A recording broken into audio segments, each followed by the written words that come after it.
This episode is sponsored by my friend Tracy and my friend Emily, who are both sponsoring 2 episodes a month on the Life Shift podcast Patreon feed. Basically, that is a member support, and that's just helping to contribute to the production costs and anything that I need to keep the show going. As you know, I do all of this myself. And so sometimes I order software or hardware to make the show better than it is the day before. And so if you want to directly support the show, please reach out to me or go to patreon.com/the Life Shift podcast, and you can find out all the information there. Thank you so much for your support. And without further ado, here's the intro to the episode. So I woke up, no lie, looked at my phone, and I was like, and I started scrolling and I couldn't see, right? And so I was like, it's happening. Like the one thing that he said wouldn't happen is happening, and I just started freaking out. And it was just very, very dramatic, traumatic, dramatic, all the things. Today's guest is Taris Marie. She is, in my opinion, a woman of resilience, creativity, and truly unyielding strength. In this episode, Taris shares her journey from her dream career in fashion to facing the challenges brought by Stargardt's disease, which is an inherited condition that affected her vision. Despite these hurdles, Terrace has embraced her journey with, I think, courage that's nothing short of inspiring. Her story weaves in themes of adaptability, her faith, one major spiritual moment, and creative expression as she transitions from this successful career in fashion to becoming a published author of women's crime novels. Throughout the conversation, Terrace's faith and creative spirit are top of mind, and she shares how they guided her through her life shifts. It is both of our hopes that this episode helps you feel less alone in your journey when challenges get in the way of your dreams, or when they're actually guiding you in a new direction. Without further ado, here is my conversation with Taris Marie. I'm Matt Gilhooly, and this is The Life Shift, candid conversations about the pivotal moments that have changed lives forever.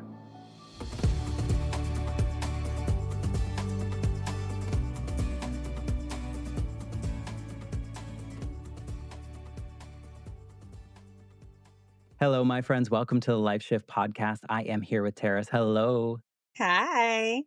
Thank you for joining today. The Life Shift podcast is like this wonderful journey that I just never expected for myself. And you're the 150th person that I've been able to interview on this show. And I'm just so blessed and Congrats.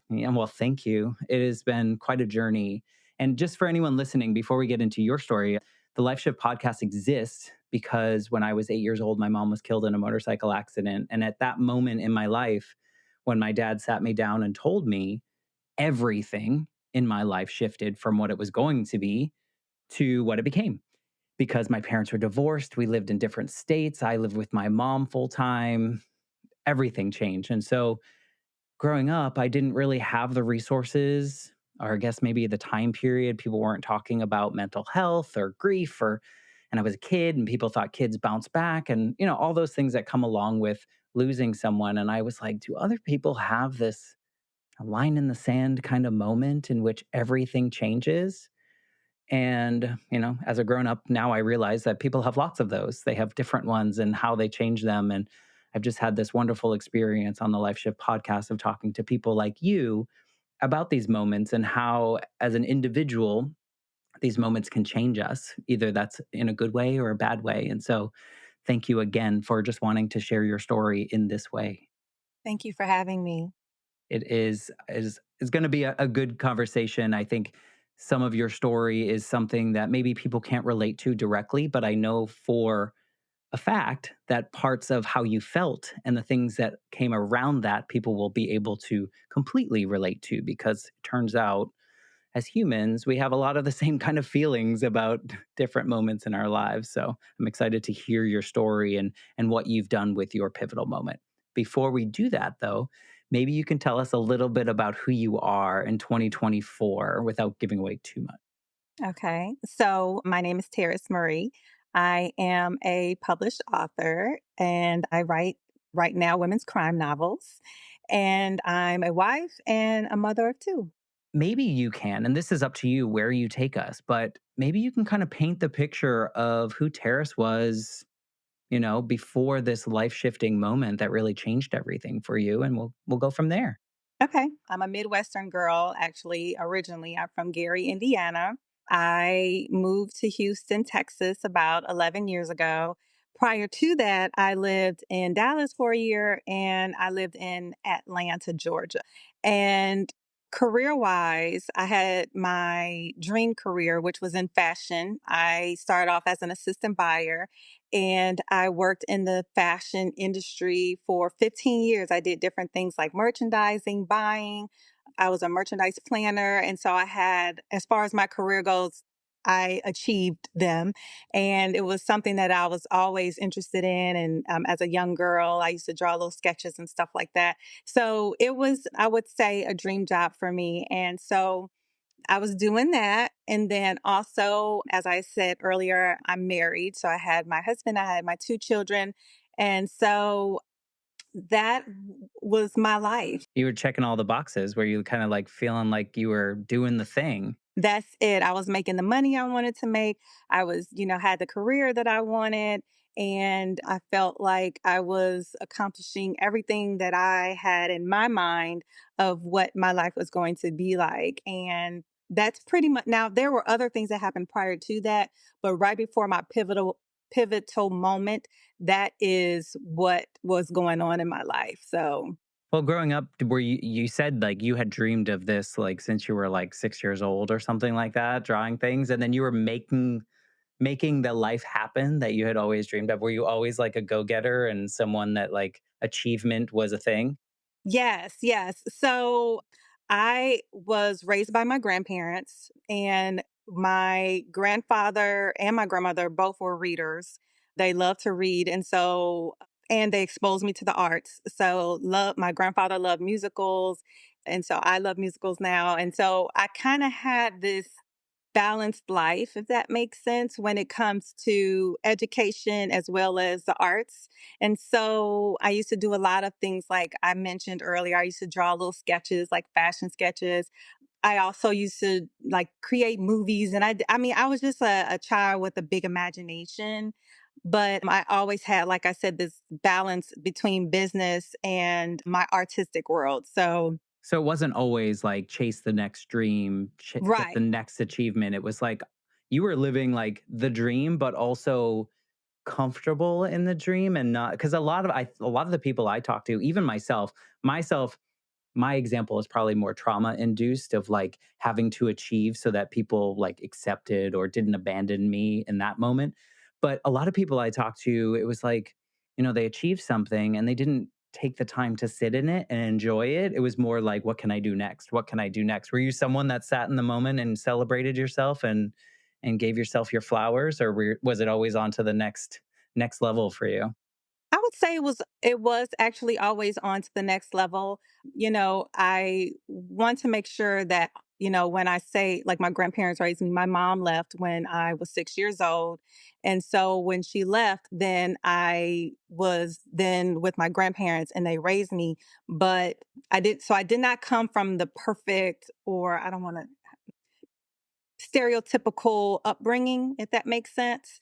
And I did have, certain issues and certain things that I did have to overcome as a young child. But I feel that my grandparents did a really good job of making sure that they provided a home for me that gave me the foundation that I needed in order to achieve some of the things. Even though we did not have a lot of money, I wanted to be a dancer also. So, like you were saying, dream chaser. And I remember my grandmother took me to the secondhand stores, what we called it, and that's where I got some tap shoes. And then my grandfather was showing me old movies like Stormy Weather and the Nicholas Brothers and Gregory Hines. And he's like, they taught themselves how to tap dance. You could teach yourself. So I used to be down in the basement trying to teach myself how to dance, so I tried to make the best of my life of what I had at the moment. And that's something that has always been a part of me, I would say, even now. And I'll get to my pivotal moment in a second. But anytime something would come at me, I would be able to take it and turn it around and find a positive in it and try to grow from it. Even as a child, I would say, and my faith kept me grounded in that, I would say. Is that something that came from your grandparents as well? Actually, my faith and going to church came from my aunts. So where I lived, I grew up where my cousins lived down the street. I grew up in a neighborhood with a bunch of kids, and I used to go outside, ride my bike, do all the things.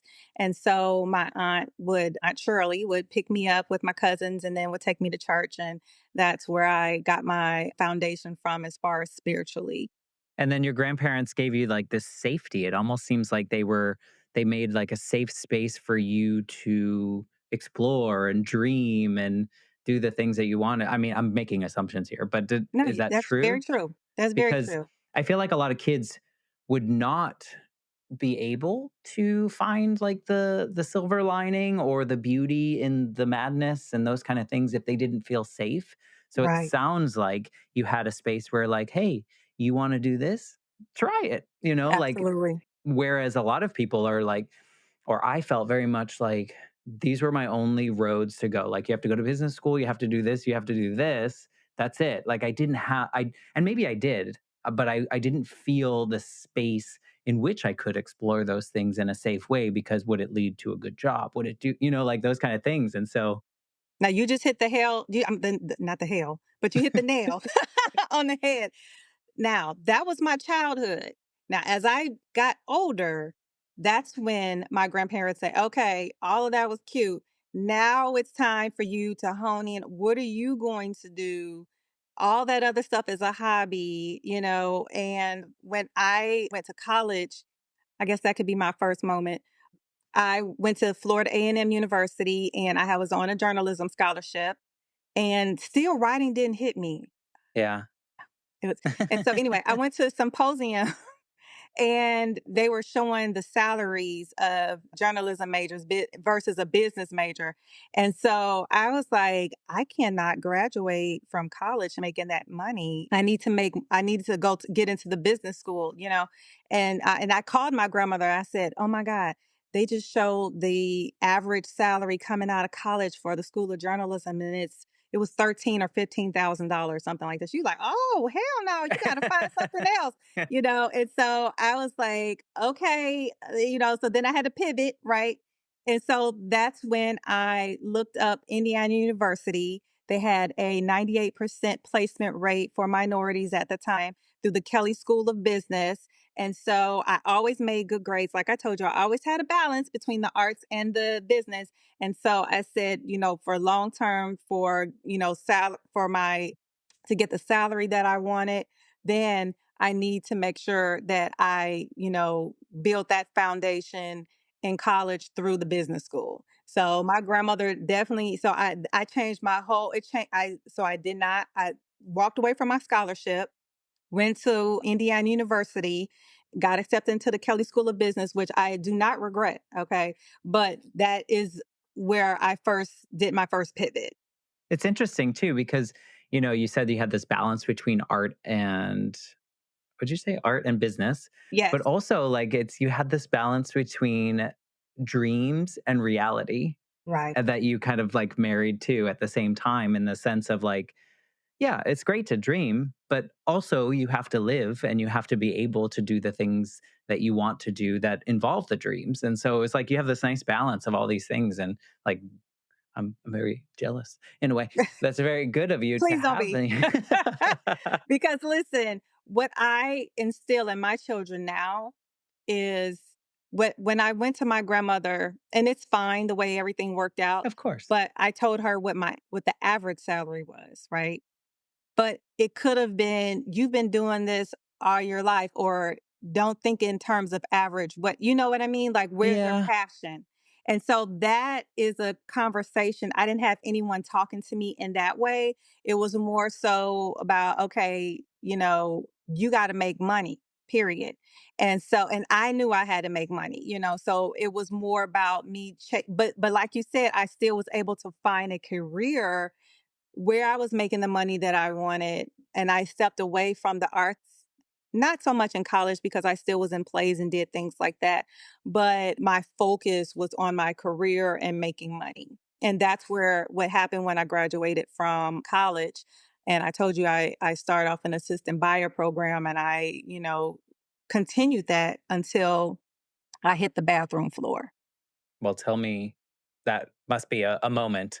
Okay, so before I hit the bathroom floor, it was actually when I had my son, I found out I had a disease called Stargardt's disease. And what happened was my vision was starting to be off. And they tell you when you have a child that it can affect your vision. But after a year went by and things were getting really distorted, I was like, this doesn't feel right. Right. And so long story short, I went to a retina specialist and I got tested and I found out I had an inherited disease called Stargardt's disease, which takes away your central vision. It keeps your peripheral intact, but you lose, whatever it is that you're looking directly at. And it is progressive. And so at the time when I was diagnosed, I still had, most of my vision in both eyes. The doctor at that time was preparing me by first of all, because I just broke down crying. Of The course, yeah, go-getter in scary. me, was like, okay, so when he told me what my diagnosis was, I'm like, okay, so what surgery do I need? How do we fix this? Yeah, and I was like, can I get some new eyeballs? Like what do I need to do to get new eyeballs? Like what is it? And so he's like, there's nothing you can do. Like it's part of your DNA, and no matter what eyes you get, it's going to affect, Interesting. yeah. Is it fairly common, or is it It's something very that's pretty rare. rare? It's very Okay. rare. Both parents have to have it or at least have the gene. My mother does not have it at all, and I don't know my father. So I'm not for sure if he, is walking around with it or not. But as a fact, he either is a carrier or he has it. And my mother is a carrier because she doesn't have star guards where you can, see it. So yeah, it was mind blowing. But at the time when I was diagnosed, I still was able to see, like I still had most of my vision, so it didn't really affect me.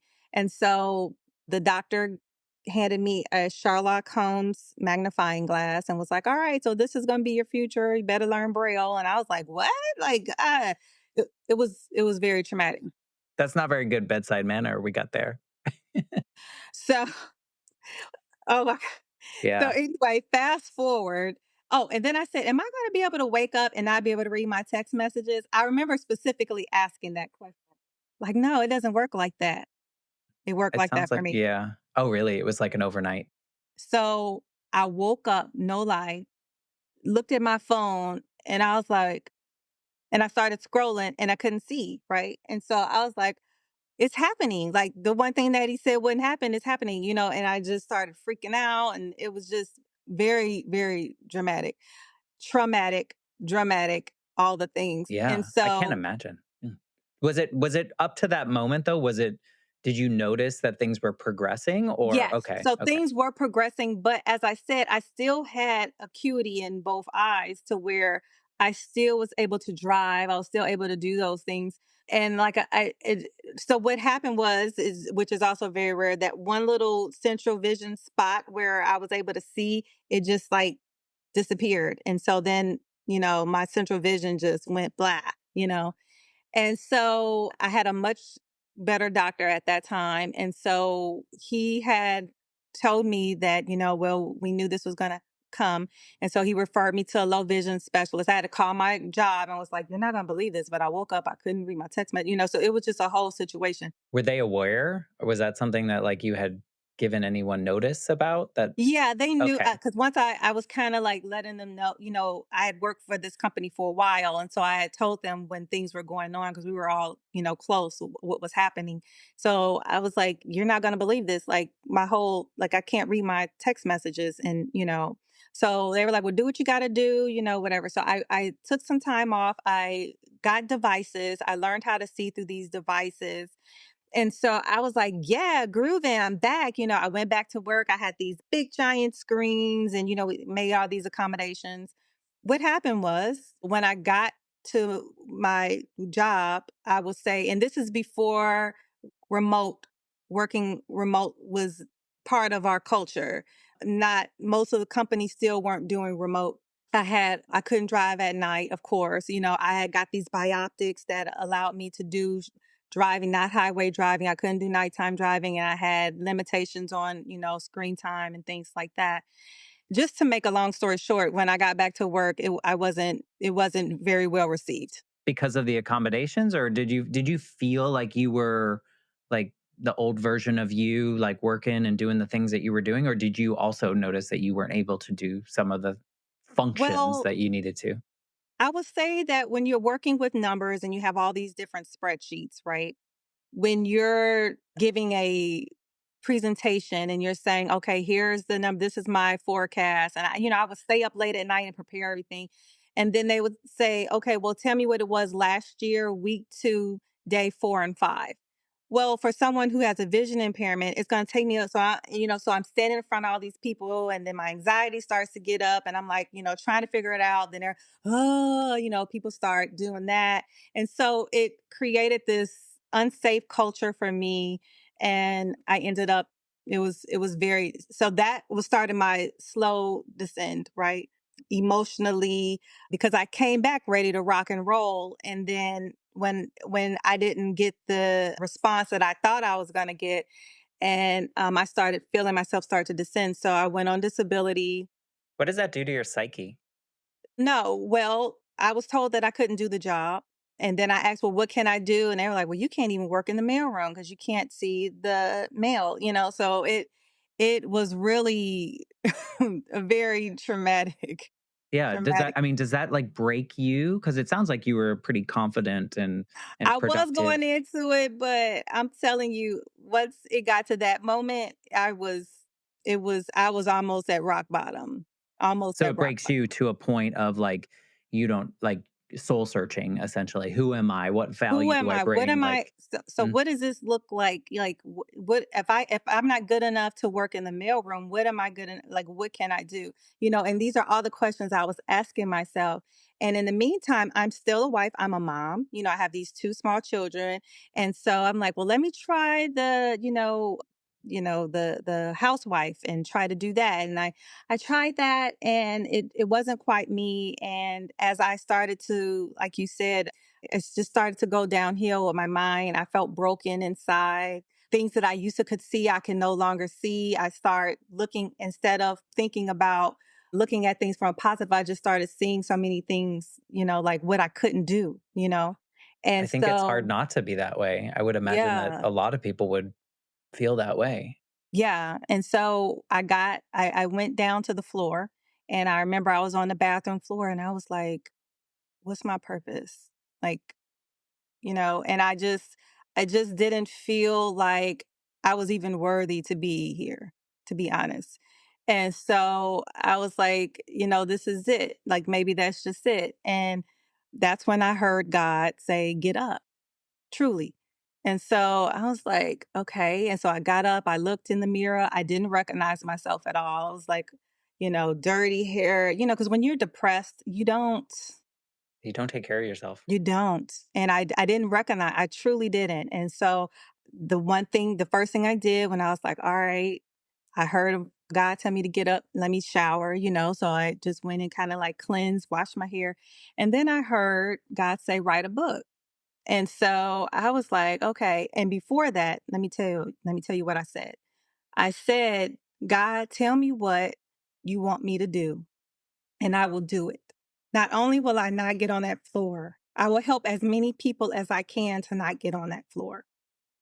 And then he said, write a book.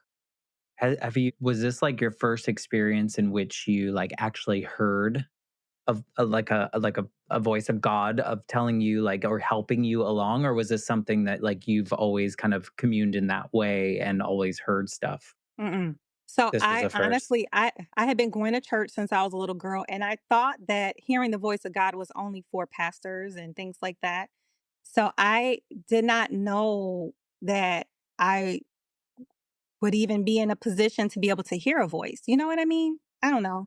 I thought it was just for pastors because I would hear it at church, God said, or, something like that. So when I heard that voice and it was clear as day, and then when I heard, write a book, I said, okay, that's it. I washed my hair and I said, I'm going to write a book. Was this ever something on your list? This is, Was like, not on my something list, totally but brand new. but what I will say is when I went back to go look in my garage and I looked at some of my old like things from when I was a Mhm. little girl, Yeah. I found in middle school a book called From My Heart, Mind, Body, and Soul by Taris Marie Rochelle Smith. That was my name. So that's what I saw. And I was like, Oh, oh my God. And I did not remember writing that. Right. So it was like, this book is about blah, blah, blah. So it was like I was trying to get, I guess it was something in me that I didn't even realize that was there. And then I told you I had a journalism scholarship to go to Florida A&M University. And so I guess it was just something I was keeping buried that I just didn't, bring to life, but I sure heard it when I was in the shower. So when I heard that, I'm approaching 40 and I'm like, all right. So I sit in front of my computer in front of this blank piece of paper, or, I got a big old screen that's like this big. And so I'm like looking at it. I'm like, got my magnification on like 800. So like, you're like, "What do I do?" what do I do? Because Yeah, I told you my career and everything right. was in business. And so And fashion, it's like, what do like, yeah, like, how he could have at least told you what kind of book to write. and so let me tell you about the conflict, right? Yeah. And so I was like, does this mean I'm supposed to write Christian literature? Like, I Mm, don't know. I You know could what I see mean? So that, yeah. I didn't quite know. Or your story. I would imagine a lot of people would feel that compelled to tell your story. But you know what I did? I just opened my mind. And that's when I started hearing these characters talk to me. And so then they were like, going on these adventures and doing all these things. And a lot of them come from broken places. And so I just started writing and literally I haven't stopped. That was Juneteenth 2020. I write every single day. I published my first What a novel great day last to year. start too. Oh, and I didn't even realize it was Juneteenth because Juneteenth, this yeah, was this was COVID, right? right. This was during COVID, everybody was on lockdown. And so my air conditioner wasn't working in the house. It was just crazy, right? And then I'm like super sweaty and hot. And so I'm like, waiting on God to tell me what to do. And so then I was like, you know what, this is silly. Like, I don't know. And so then I was like, okay, Google, play Beyonce. I just wanted to hear some Beyonce to see what was Yeah, going who to happen. doesn't? And then the song that came on was Black Parade. And so she had released that on Juneteenth. So that's when, I said, okay, well, God's going to use Beyonce to talk to me. Then let me go ahead and then I started moving my fingers and looking at my big screen. And like I said, I started writing and I just have not stopped. And I write women's crime of all things. Fiction? I write fiction novels, yes, and love it. That's awesome. I love what I Do you do. ever think that, like, maybe, like, this was just pushed down because you had your sight, you had your you had all the things so you could kind of go after all those things in your childhood that you love to do, and this was just, Mhm. like, something you could do, and now that you had some limitations in some of the things that you were doing, now you are able to hear the voices of your characters and the other things because You gotta speak it. That is exactly and that's why I said, "You know what?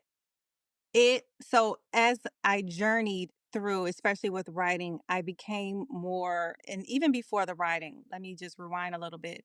I was exploring, trying to figure out, like I told you, like who I was, but I did notice I started smelling things, spelling, think the way things smelled affected me differently, touch, because when you don't have your sight, you start depending on other senses. And so being able to hone in on those other things really helps me with my writing. I talk a lot about smells, touching, and, all of that. And so these are things that you can take for granted, and or at least I took for granted. But I think most of us do. but then once you lose your, certain sense. And like I said, I have my peripheral, but I don't have my central vision, which I mean, anything you look at, for me, it's gone. So the way that feel and the way that I see it allows me to be able to pour that into my art. And so I wrote a couple screenplays as well. I played around with some poetry, and I mean everything just started coming out of me. So It was bottled up it was just bottled in up for there. a while. I mean, And still, I'm just continuously coming up with new ideas, coming up with new stories, and I do voice to text, Is that how you write your books? Through that? mostly. Or I'll Wow. use, like I told you, I magnify like 800 on my big screen. I'm doing this because it's like huge. And so I'll have like big words. But in my beginning stages, I like to talk, you know, and then just let it type it out. And then I hear it back. In retrospect, I was always a listener when it came to, even when I told you I used to be in plays and in high school and in college, and I would learn my scripts through listening. I would record my voice and then I would listen to it. And so it all kind of makes sense now. It was all leading me to this one moment in which I was able to, get up off that floor Really listen. and then really hear and then, hear God and to, just be obedient to what he told me to do. And so my life mission now is to inspire others, because like I said, I just being on that floor, I don't want anyone to feel that. And I want people to know that it's never, ever too late. It's never too late. You can achieve whatever it is you put your mind to. I mean, who knew I would have been writing stories? I never, ever, if you would have said this to me, even though, like I told you, when I was a little girl, I used to do those things, but I had forgot. I mean, I didn't even remember that I had done all of that until I was just going through some of my old stuff. But if someone would have said, "You're going to be a writer," I'm like, ha ha ha, that's funny. Even though my grandma, I remember asking my grandmother, she was a nurse, and I said, "If there was anything that you could do, if it wasn't nursing, what would it be?" And she was like, "I would have been a writer." That's what my grandma said. I thought it was the cutest thing ever. But now I'm like, see, I just believe all these things that was happening, it's all spiritual, it was just going into my spirit. Are you someone that believes that you had to hit that bathroom floor to find this new journey for you? Or do you think it would have been possible had you not reached the depths that you did? That's a really good question. I don't know because all I can say is I was on that floor. So, and that was Sometimes we the don't only. listen until we get to that place. Like sometimes we don't hear the things that we need to hear until we hit that bottom, if you And will. I mean, a lot of times I've never heard anyone just say, "Oh, I was happy yesterday and then today I'm on the floor." I mean, it's typically descent, that, first you find yourself in the bed sleeping, you just find yourself just sitting on the couch first. And then, it's just, it happens in stages. And so for me to, like you said, I went through all those stages. I mean, I can sit here and just remember the tiredness, the feeling that I had until I ended up on the floor, and there's nowhere lower than that other than death. Looking back at those moments, does that make you celebrate where you are now even more Oh, so? absolutely. Absolutely. I mean, even if, and how do I say this? Prior to that, I never thought, and I hope this comes out properly, but I never thought that I would be a person that would end up on the floor, if that makes sense. Because I was like, "Oh, I done been through so much." Like, my mom left when I was a little girl. I didn't have a dad. I da da da da. Like I did that, been there, done that. And I was kind of like approaching life in this way to where I didn't think that I was capable of my mind getting to that point. Turns out you're a human too, right? There I you go. mean, That's it. That part. we can't predict You anything, and can't. You you can't. know, and you have to kind of just move through, like you said, with like when you can, you find these silver linings in a moment, and even if it is, I showered today.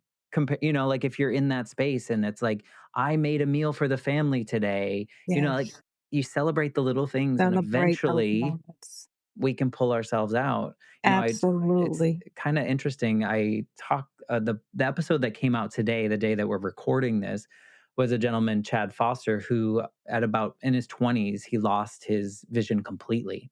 Oh, yeah, I And saw that. and Mhm.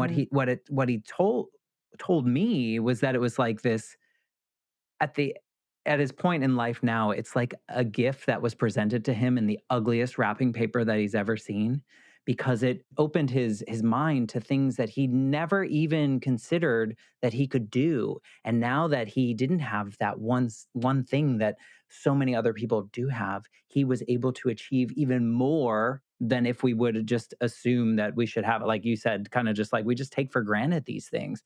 And now he's living out loud and like taught himself to ski and do all these things. And I'm like, I don't even want to, like, I can't even imagine doing that. And so like I think we until we hit these points, I mean, I wish we could learn before, but sometimes we have to hit these points where we're like, oh, this is the good part. Like these are the things. And even in my sense, like losing my mom, I wouldn't wish that on anyone, Right. a child or anything. But now that I look back, now that I'm in my 40s and I look back at that experience, it taught me so much. All the things that came from that made me the person that I am today. And so, Right. to Right. your point of finding that silver lining, finding the good in the bad things is something that we could all practice a little bit more, I think.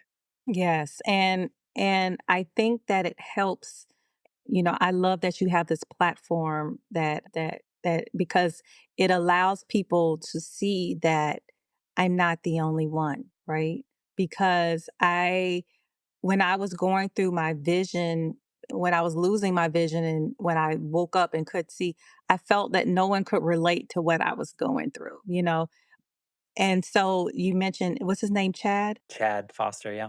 I watched it, and so I said, "Oh my god," because he went to Harvard. I mean, he did all these amazing things, and seeing that motivated me, right? A legally blind woman, and I'm seeing, this man talk about all these wonderful things that he's doing and the things that he's accomplished, and so it motivate. He's a public speaker, I'm like, What can I taking do? notes. What else can I do? You know Right? what I mean? I'm Exactly. taking notes. And that's what your platform did for me. So that's what the hope is, as we, have these conversations, and hopefully someone will be able to watch it, and even if they're not legally blind or whatever, like, haven't had my experience, well, if they feel themselves, like I'm saying, going to the floor, it's like you can stop yourself before you get there.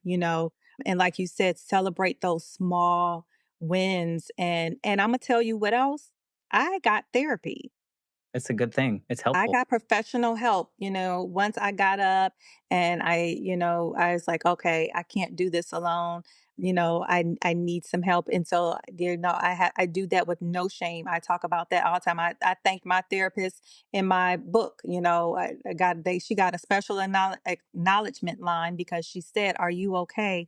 And first I was like, "Yeah, I'm good." And then I was like, "No, I'm not." That right there, that's the important step, I think, is when we can admit to ourselves that we're not okay. And Right. that's okay to Right. not be okay, because again, we're human and life will hit you in all sorts of ways. We don't know what's going to happen tomorrow. And so like it's okay to not be okay. And I love that you found therapy and you found someone that would listen to you unbiased. Not that our family around us, Oh, absolutely. they want to hear us, but they're not listening to us in the same way as like a therapist, a third party Right. might. And sometimes we Absolutely. just need to be able to say the thing and maybe we skirt around the issue with the people we love because we don't want them to be worried about us. Right. But yeah, I'm glad that you brought up therapy. I think it's so important. And I think we're in 2024, I think maybe people, it's not like a stigma, maybe as much as it used to seem like it. If you admitted Right. you were going to therapy, they were like, what's wrong with you? And you can go to therapy and nothing's wrong with you? Absolutely. Absolutely. So I love that helped you in that way. Tell me a little bit more about like your first book and how you got it to publishing. Like Okay. like what does that journey look like for you Oh in my this new goodness. version of Terrace? Yes. So, so as I said, I wrote and I started writing. And I was like, oh my God, I kind of got, I'm Googling. I'm going to YouTube University and I'm doing all these things trying to teach myself. And so I'm like, I kind of came up with a little idea and I'm like, okay, this feels right. So I start sending out my manuscript to different publishers, and this editor is like, you need a writing coach. Mm. I'm like, "Oh, what? Say what? Like, I can't get this published? Like, let's go," you know? It's just like, yeah, there are some key elements that you need in order to make a novel, you know? So I call this man, he's my Yoda, my literary Yoda. And so I hired a writing coach That's named Bruce awesome. McAllister. He's amazing. And so he basically he was a professor for 30 years. So even though he's a writing coach now, he was a teacher, you know, at heart. And so I was a fast learner and I was like soaking in all the information. And so he just took me to school, you know, just teaching me scene development, character development, and all the things. And so it took maybe about a good 90 days for me to revamp my whole manuscript. And he said, "Well, this looks good." Like you know, we couldn't believe it, right? And so he was like, let's just do a test and see what happens and see if you can get an agent. And so I sent it out and, you know, to 6 different agents. And then one of them I actually, you know, got. And within a year, I had my first like publishing deal. It's crazy. Yeah. And so that's How was does that my make you journey. feel when you get that, like, yes, you get a publishing deal? You know, I couldn't, I was able to sit in it, you know, and it was such a beautiful, beautiful moment for me. Did that feel different than the other wins in your life? Oh my goodness, you're asking the most wonderful questions. I would say yes, because once you've gone to that bottom place, and once you do something and realize that it's not about me, right? Because as I said, and I want to make sure I'm saying this right, but it's not going to be perfect. But, you know, I was chasing the money originally.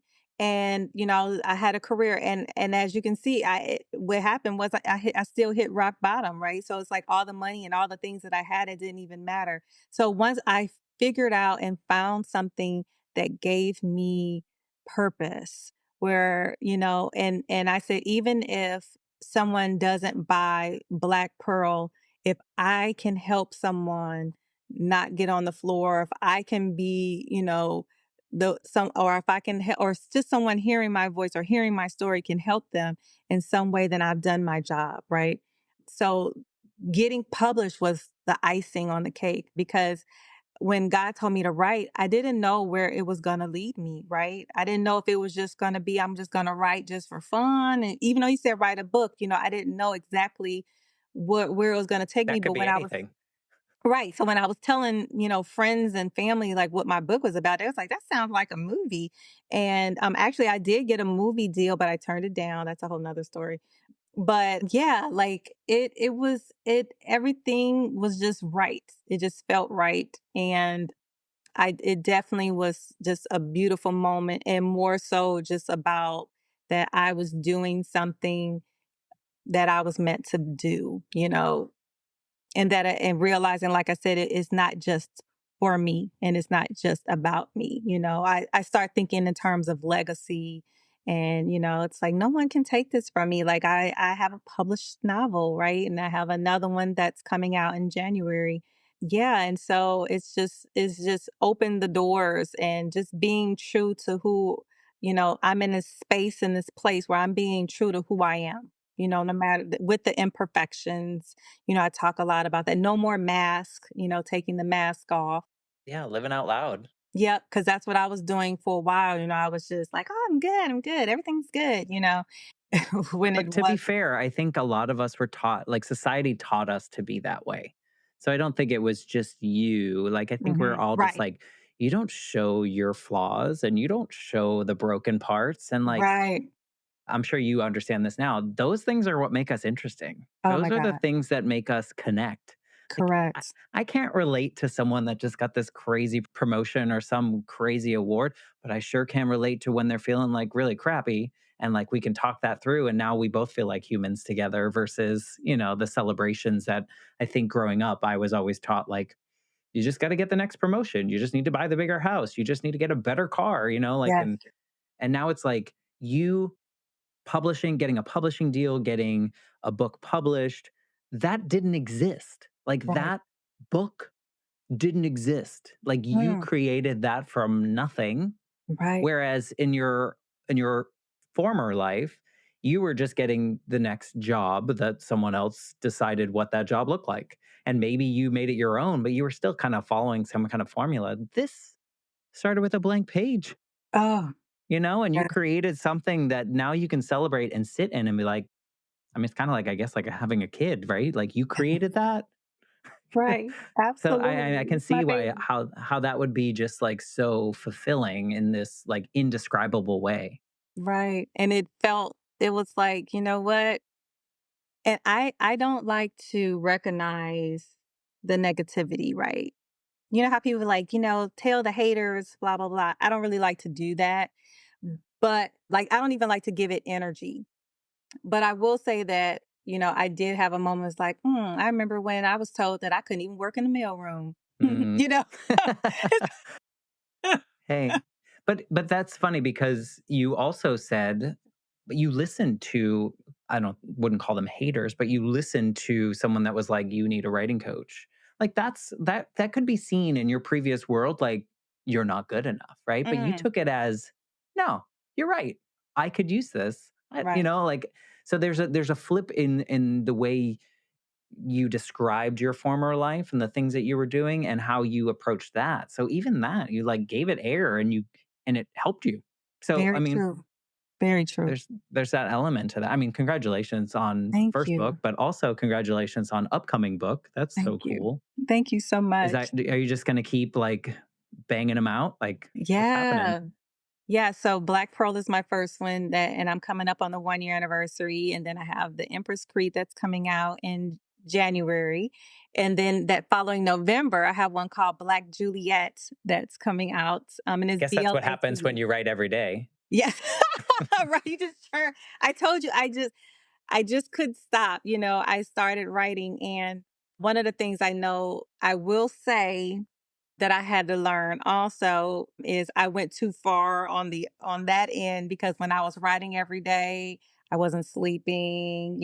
So I started going too far over because I was like, oh, I gotta get it done. I gotta get because to be honest, for a minute I was scared that I was gonna lose it, right? Because I was like, where is this even coming from? Like all of this like ideas and it was like a That makes new sense. space and place for me and I truly was scared that I was going to maybe lose it. I was like, well, what if it goes away? So I was just like, wasn't sleeping. I'm walking around like a zombie, wasn't getting any sleep. And so I had to then find a balance and be able to be present, for my kids and my husband and making sure that I have work hours and do all the things and treat it, like a career, like a job, right? But still, now don't get me wrong, you know, there may be times when, like I'm working on this new baby and it's a little western and so if she starts like talking to me in my sleep I have to get up and just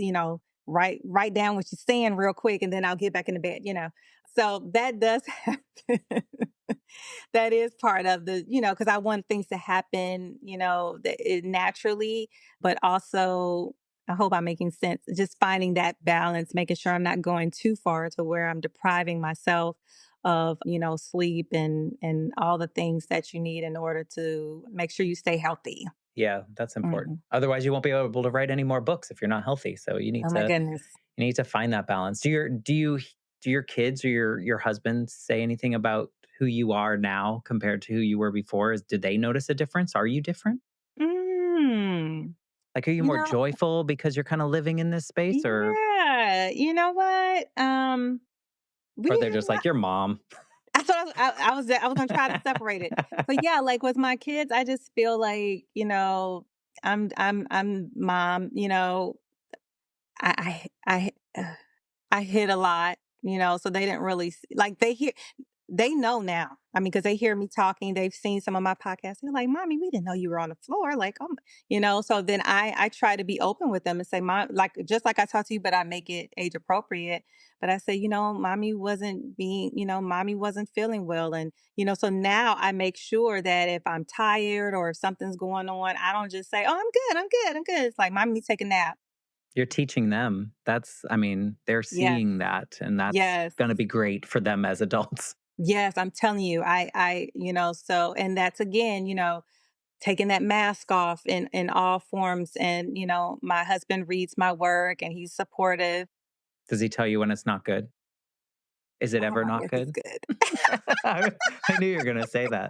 Somehow I knew that. No, no, no, no, no. No, I'm my worst critic. And, to be honest, I don't really give him like I don't You're tell just him like, until. "Read it. Don't tell me what to say about it." No, no, no, no. No, Oh, I okay. take his feedback, but it's like I usually wait until I'm at a good space and place to be able to like when I know that I've already done it, because it's like I can kind of feel it where, it's like, "Ooh, this feels good," So then that's usually when I share because I am the only child, right? So sometimes I like my me time. And so, I get kind of like in this little beautiful space and place where, I create. And not all those ideas are good. And I know that, right? But it's just fun to just play around, and just see because sometimes something beautiful may come out of it. So I don't always share all those little things with him until it gets to the point where I feel comfortable to get like feedback where it's like, what do you think about this versus that, especially if I write from a male perspective. So I'm That's like, helpful, yeah. you know, so Sounds like you know what you're doing. I'm trying. I I'm love to learning kind as of I go. hey, I love to kind of wrap these conversations up with a question, and I'm wondering if you could go back to the Terrace that woke up that day and couldn't see the text messages on her phone, and this version of you, what would you wanna say to her about this journey that she was about to go on? If I could go back and talk to myself, is that what you're Yeah, asking? like, if you could talk to you, knowing what you know now on this journey that you found this joy again, Yes. and that Terrace that woke up that morning and looked at her phone and didn't see the things she was expecting to see on that phone.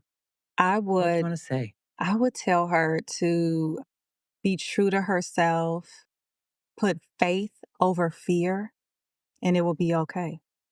Just believe in yourself, It will be trust it. okay. Mm, Faith, you know, don't be scared, you know. Faith, make sure you keep your faith intact. Take and just be true to who you are.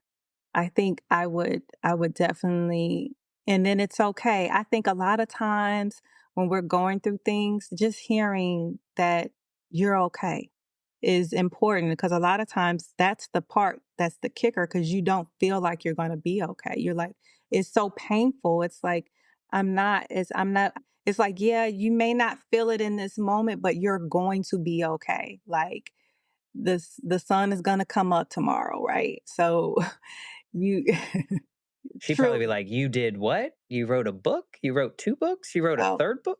oh my goodness. Like I can't even when you said go back, I just felt when I looked at that phone, it just took me back to truly like I could remember what that feeling lost and just feeling like, what am I going to do? And that, I just remember just feeling all over the place. But, just knowing that, you're going to be all right and to, do not be scared. And that is that, my anxiety goes up all the time. But it's like, making sure I just keep my faith first and just know that, God got you. Yeah. Well, I mean, look where you are. Look, you did it, and Yeah. you're still doing Yeah. it. And you're, who knows what the next 10 years are going to bring in this journey that you're creating for yourself now. And you trust yourself. So I think it's, Absolutely. Oh, I love that. Trust yourself. That is so major, and it's so hard, because you start thinking about, well, I got this due and that due and all these bills, but, God had me and in more ways than one because, I was able to hear his voice. Thank God. Thank you, mm, God. I was able to, I was able to hear his voice because, sometimes, like you said, people don't get to even hear that. So I was able to actually hear that and and listen. do something. And yes, and I made a commitment. And that's why I'm like, no matter what platform I'm on, I make sure I tell my story and, and make sure that, I give God the glory. And also that I want people to know, that, it's never too late. I mean, give yourself some of that credit too. I think, you've done the work. You've done a lot. Yes. And Yes. so if people want to like kind of get in your orbit, they want to learn more about your books or connect with you, what's the best way to find you? Okay.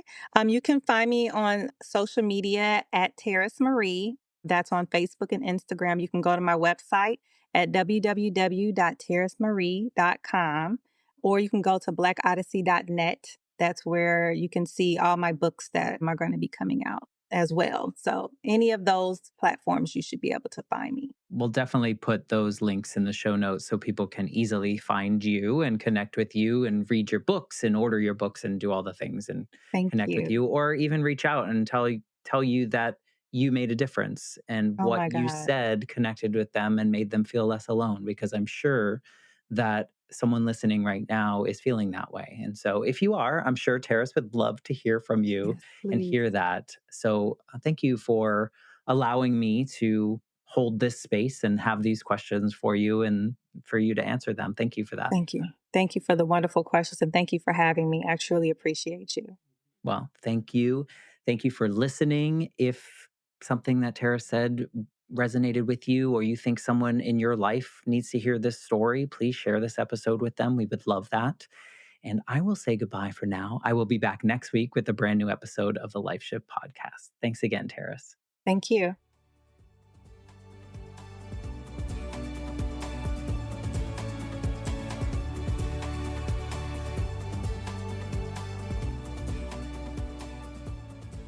For more information, please visit www.thelifeshiftpodcast.com.